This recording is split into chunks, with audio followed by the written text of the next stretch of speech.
আজি কেবিনেটত আৰু এটা সিদ্ধান্ত লোৱা হ'ল চাহ বাগিচাৰ মাটিৰ আবলটনৰ প্ৰপত্ৰসমূহ আমি 9 তাৰিখে দিনৰ 2 বজাত বিতৰণ কৰিম। কিন্তু বহুত চাহ বাগিচা নগৰ অঞ্চলত পৰে। যদি নগৰ অঞ্চলত পৰে প্ৰিমিয়ামটো বহুত টকাৰ হৈ যাব।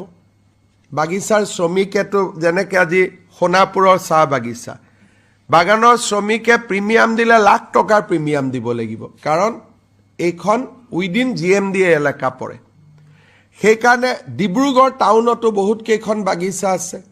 যদি টাউনৰ মাটিৰ প্ৰিমিয়াম হয় তেতিয়াহ'লে তেওঁলোকে মাটিৰ প্ৰিমিয়াম দিব নোৱাৰিব।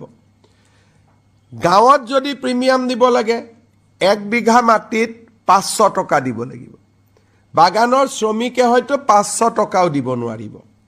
আমি তেওঁলোকক কৈছোঁ যে 5 বছৰৰ ভিতৰত 500 টকা দিলেই হ'ব।